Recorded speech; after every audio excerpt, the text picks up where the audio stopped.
Irungo jaietan hemen ez balin bada ospatzen eta Fikobara eramaten balin bada, zentzu batean herria pixkatila egongo da. Eta plaza hau ez dut nahi ez da imaginatu nola egongo da.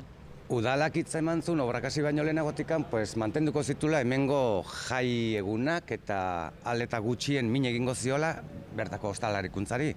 Baina ikusten dugunez da, bere postura aldatu egin dela. Hasiera bateko hitza, etzan hori. Ikusi izan duguna izan da, udalak ez duela ez da astertu ere posibilitatea bai plazan gelditzeko guzti hori edo eta inguruan antolatzeko dena. Alarde pribatua esaterako hemendik aterako da. Diotenez hemendik aterako da, eta ari gara hitz egiten 6-7 mila persona hemen biltzeko leku izango dela. Hau obra geratuk izango dire, eta orduan, ulertzen ez dutena da, nola udaletxetik dioten lekurik ez dagoela 2.000 personantzako kontzertu baterako. Hala eta guztiz ere esango dizuet, azkeneko kontzertu hemen 2.000 persona... Udalak momentu honetan argudiatzen duna da segurtasun kontua, eta guk baitu gure iturriak eta badakigu segurtasun kontua ez dela. Badakigu oraintxe bertan zen hitz egin dugu obrakoekin eta dena nola ari dan obra eramaten. Orduan, ez dugu inongo arazorik ikusten jaiak hemen ospatzeko. 8.000 pertsona sartzen badira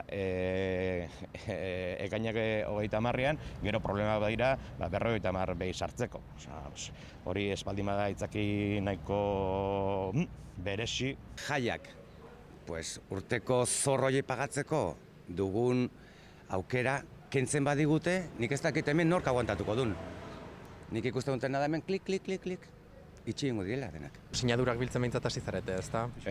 Bai, hasiera majoa izan da, jendearen aldetik erantzuna ona izaten nahi da, eta nik uste dugu gainera, bai benetan konektatzen dugula jendearekin, eta jendeak orokorrean nahi dula jaia herrian gelditzea, eta ez inungo poligonotara, eta kasu honetan Fikobara eramatia. Astelehenean daukagu bilera, 7an daukagu bilera, eta gure aldetik positibo juten geha, eta, oraindik hitz egin behar dugu, eta, gure planteamenduarekin, beraiek zein den bere erantzuna.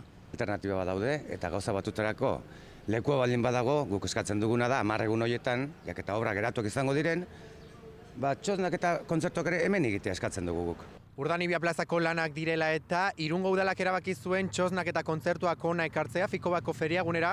Ikusiko dugu datorren astelehenean izango duten bileran tabernari eta merkatariek euren helburua lortzen duten, hau da jaiak beti ospatu izan diren lekuan aurten ere ospatzea. Irundik, Asier Otegi, Euskal Herria zuzenean.